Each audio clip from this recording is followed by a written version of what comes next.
First I have to brew my morning coffee because today we are headed for food. We are headed out to explore back in time. We're headed out to find some special cake. So make sure that you follow along so you can see that special cake and you can see our time travel. And there's even more to come because Fyn is such a special place and I have picked some special places just for you.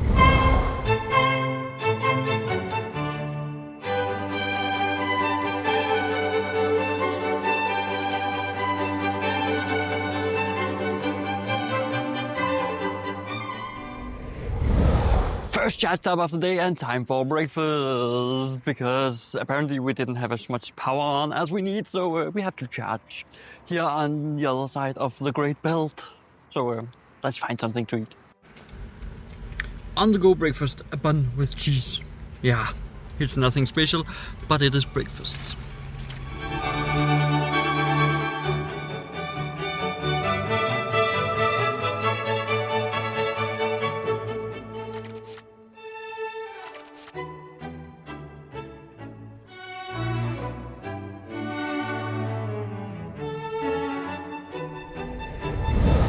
Right behind me, right there, we have the Langelands Fortress and we're heading in for that. So Long Island Fortress, let's head and see if it's something you should visit. Because it's pretty far out of the way if you're coming with public transport, and even with a car it takes some time to get out here. So is it worth visiting? Let's find out.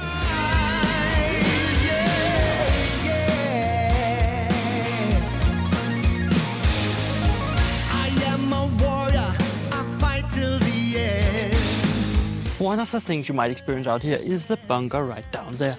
It is a bunker devoted to the Danish Special Forces, the first of its kind, the Frogmen. Yeah, little weird name, but they are called the Frogmen and are one of the world's most elite special forces that rivals even the highest up there. So make sure that you go by and visit it, but have Google Translate along because the one problem they have is most of the signs are in Danish and not in English also, so have Google Translate along and it will help you greatly to understand what is written on those signs. We have just been into a bunker telling the fascinating side of Harts and Minds, how propaganda is part of war and is part of the Cold War and was a big part of, well, people's understanding of what was going on, and it is definitely worth seeing the bunker. So when you're out here, make sure to visit all the bunkers because each bunker holds something special. We have now entered the machine bunker. This bunker holds all the machinery, the heavy machinery for the entire facilities. It is here power was produced. It is from this room they produced power to the radars, the guns, the lights, everything. It is also a bunker that is a bit away from the other parts of the bunkers. So that's a way to make sure that you get the supply. There is of course a backup somewhere. But it is definitely worth taking a look in here and seeing how they also have a machine station making all kinds of stuff. So yeah, it's a great workshop.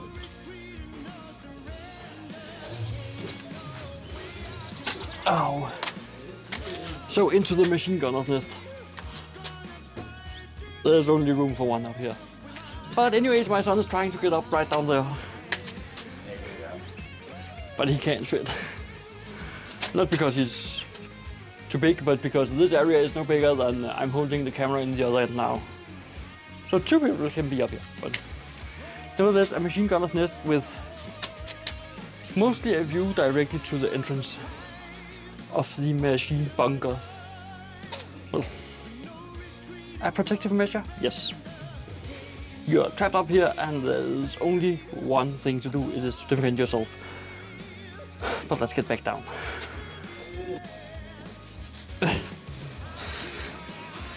It's been a while since I've done things like this. But you should not be a big boy trying to get up here. So yeah. The Navy might have had requirements for how big you actually are physically.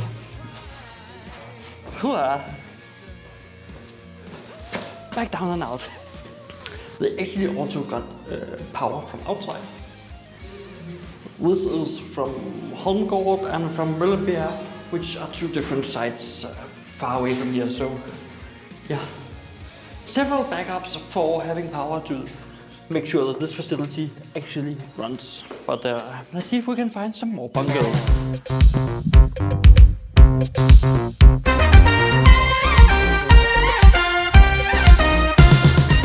If you're out here on lunchtime, well, you have an entire picnic area. So make sure that you bring your lunch along and have this beautiful view right behind me for your picnic. Unfortunately, we are here way too early for picnic, so we're going to explore some more and enjoy the beautiful view from out here. We have now entered the bunker that holds the Cold War Exhibit. It is here where they show how the home front was protected, the civil defense units, the material depots, all these kinds of things that were part of the Cold War in Denmark. And it is actually quite interesting, especially if you read the signs. Unfortunately, most of the signs are still in Danish, so have your Google Translate ready and have downloaded the Danish language so you are sure to, well, have your Google translate, because otherwise it does not function without network, and these bunkers sometimes don't have much in mobile signal. Just a heads up. One of the fun things about this place is a radio station, because if the bombs were to fall, we could still send radio broadcast out with music, culture and news, most important.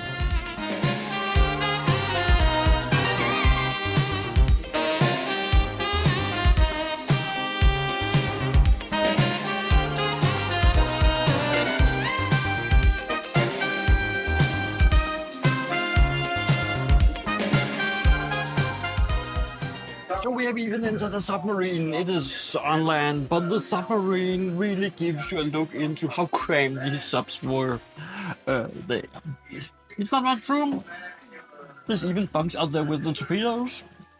There are 4 bunks here. The mess hall with even more bunks. Hot swapping bunks. Well, wait to see the best. This is the entire kitchen.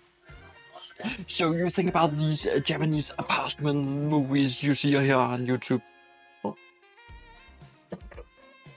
Try this. Try living in a submarine with God knows how many men on God knows how little space. It gives you something to think about. But let's get out. There's also a mine destroyer out here somewhere, so let's find it. And by the way, imagine needing the bathroom. There you have it. Yeah. Well, don't do number 2. In here they even got this old home guard Minesweeper, so yeah. Let's see if we can do something about the angle. Much better. Now you can see the entire ship in all its beauty. It's an old wooden construction, but it was an early Minesweeper from the Danish National Guard or Home Guard, or how else you will translate it, but it's actually a beautiful ship. I want one of those. And they even gone through the details of adding in water down there, so yeah, you'll get something out of this. And with the submarine and the Minesweeper, you get a great look into the Cold War, which all this is devoted to. I don't know who slept down here, but there are 2 bunks, 2 chairs, and even a sink. And we're back to those Japanese apartments I told you about. This is your living quarters. It's small, it's cramped, and it has to be closed at sea, so it would not be used at sea. The hatch says closed at sea. But I think they would have used it at sea. Oh, I found this sign that says what this is. It's the captain's quarters. It was actually designed for the chief and the second in command. So yeah, 2 people. Or in very cramped quarters. So let's get back up. As you see, you're below deck. I wonder where they put the rest of the crew. Well, oh, there's more. I think we found it. We found the control room. The bridge. Yeah. Steering house, maybe?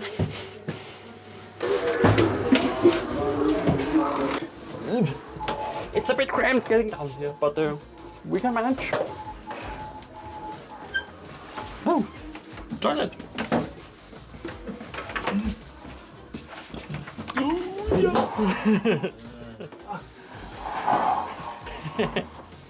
Yeah, it's getting a bit cramped down here, and too many people get down here. They need to have someone controlling how many people we get down here. Well, we found the crew quarters. Talk about cramped quarters. You have to play nice with your fellow crewmates.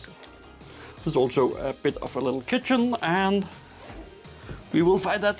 Woo, another little cramped room right there. And if we find the, what's it called? In Danish it's a caboose, but I don't know what the kitchen is called on the ship in English, but it is fairly good. And oh, pretty good stove. Something you'll find in normal hardware store. I could make some great dinners in there. Back up.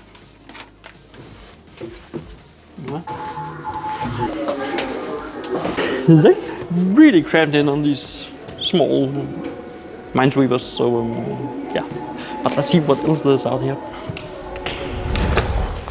If you follow the route that is, well, advised by the museum down here, one of the last things you will see is this, the MiG-23. It is not the last thing, but it is one of the last things, and it is, well, you can see how old an airplane that is, and how well maintained it is for a prestige appearance. If it's flyworthy, I don't know. It still has Russian writing on it. It actually gives you a great sense of how big these fighter jets actually are, because they look, every time I see them in movies, they either look very small or very big. This one, standing next to it, feels big, but the cockpit, I would get claustrophobia sitting there. If I could fit in there. I'm 185, so if you know anything about the MiG-23, write down in the comments. Could I fit in there being 185 centimeters? And we have entered the last part of this big museum. And yes, the Langelands Fortress is a museum. And it's about the Berlin Wall and all the controversies, all the things that it affected here in Denmark. Because the Berlin Wall actually had a profound impact in Denmark. But to know what that is, you have to visit this museum. And you know, I'm not sponsored, I just don't want to take the joy away from you. I will just give you the recommendation in one moment. So remember to stay along, and let's see if I recommend you visit this museum. But by now, you will already have an idea if it's something for you. Oh, I have sit in one of those at some point. I actually think it's the same model I have been driving around in. So yeah. It's funny how some of the things back from Cold War also was active when I was in the Danish armed forces. Just a little thing to think about. So do I recommend that you visit the Langelands Fortress? Well, I will say if you're interested in war history, if you're interested in the Cold War, if you're interested in war materials, or if you're just a history buff, it is a warm recommendation that you visit it. If you have kids along, they will also enjoy it, because this museum is made for the entire family, with some kids things that can entertain them, with some adult things that can entertain the entire family. And yeah, that makes it the perfect place on your summer vacation if you want something different to look at. So I will warmly recommend that you take a visit past the Langelands Fortress. And by the way, just for full transparency, I'm not sponsored by the Langelands Fortress. I have not even been invited down here. So I have recorded all this, well, on my own accord. So yeah, it is an honest review.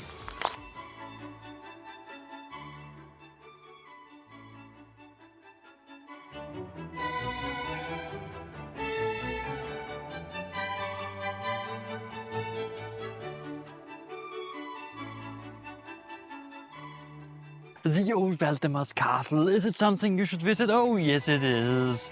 It is a beautiful site. Unfortunately they are in the middle of a restoration right now, but it will be one of the most spectacular sites on this island. And it is history. And I like to visit historic buildings. It's beautiful buildings, it's historical, and you might be able to hear it in my mic. There is a lot of frogs.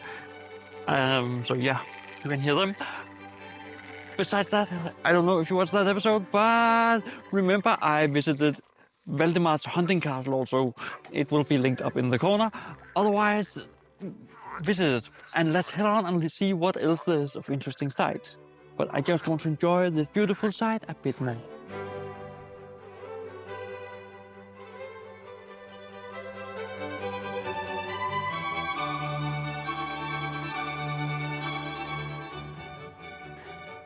So we have reached Ollerup. Yeah, I know we skipped Svendborg, but there's a reason for that. I'll return later on in another episode. But for now, we have reached Ollerup.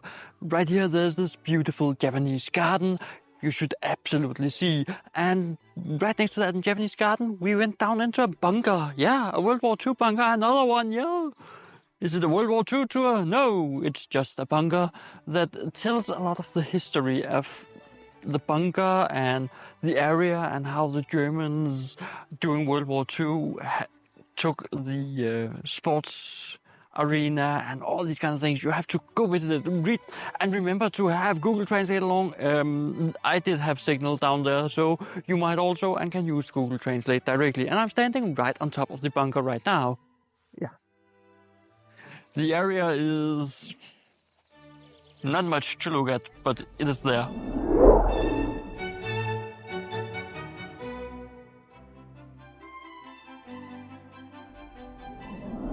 So we have reached Faarborg, and there's a special reason for stopping in at Faarborg. Hopefully they are open, but we'll find out. But yeah, the car is also charging because we were down at below 25%. So to make sure that we got enough power to get on, we need to charge. And why do we do that? We are going to look for special cake.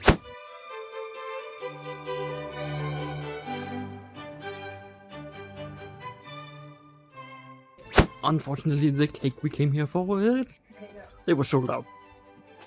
But we got something else.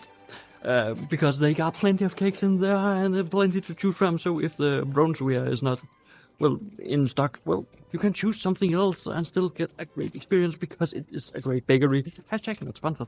We got the rum cool. It is a great cake. It is special cake. It's really a funny Danish cake.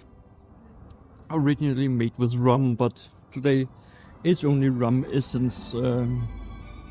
Yeah, it's the taste of rum and tastes very good. So check it out. Little funny thing about this town. This is the church spire. The thing about it is the church is not here. It's way over there. It is separate from each other. And this also has some bells that they can play on with, like they are playing an organ just on bells. Just a funny thing, and one of the few churches in Denmark that has that kind of bell play. And as far as I'm told, it is the only one where the church spire is not part of the church. Faarborg is also a true harbor town, and you have the ferries here. The ferries to the small islands of Fyns Hav and the island of Els, I believe. There's also a ferry from here to there. It is actually to Els because it's the Els line, this one. So they have a ferry to Els, which is another little island that is close to the border. But enough about that. It is also from here, if you want to experience the small islands south of Fyn, that you have to venture out. And they all say from that, well, terminal.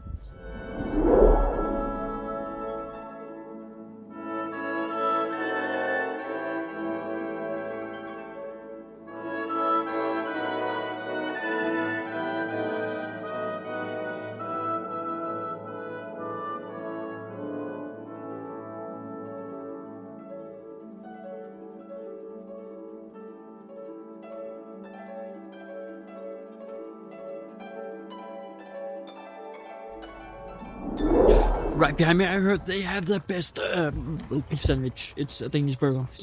So let's check it out. So was it worth stopping in here? Yes, it was. It was actually quite good food. It is what I will call a working man's food.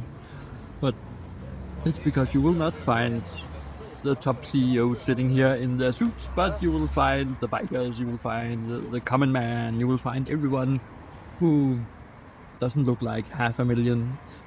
Which is a compliment in Denmark.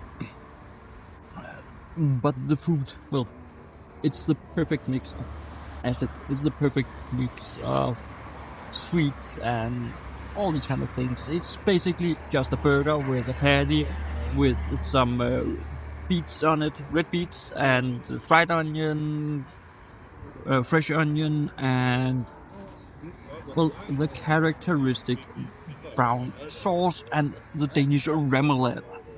Yeah, all of this together makes a perfect burger. It is a suitable size for a person. If you are not the big eater, if you don't eat much, well, leave it at the burger. Don't take fries with it. If you are used to having a very big dinner, take the fries on the side. For me, a burger is enough. But it tastes good, and I can warmly recommend that you give this a visit when you are driving through Denmark. Let's head on. And by the way, if you're into car watching or bike watching, this is also a perfect spot because right out there, one of the most traffic roads in the area where they don't drive fast. It's not a highway, it's an ordinary road, and you can manage to see the cars, and there are some beauties coming by once in a while, especially the bikes.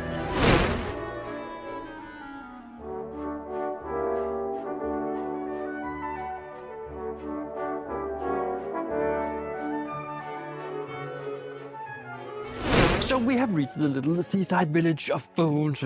It's a special little village, and they have something really special I want to show you. But first of all, I want to tell you why I'm up here. I'm up here because I want to make an entire episode on the northern Fyn. But for that, I require your support, and your support is just clicking that little subscribe button so I can get a little more attention to this channel and thereby be able to make the episode about northern Fyn. But let's get back to that. First of all, let's head up and see what is that special thing I want to show you. Here in Bones, they have the mannequin piece, or at least a copy of it. Why it is here, no one knows. What it does, besides being a bit off, it's actually hitting all the way out there instead of down here, no one knows. But it is one of those special small things that are scattered all over northern Fyn. And besides that, Bones is also a great town for seeing old Danish buildings. So make sure that you come by.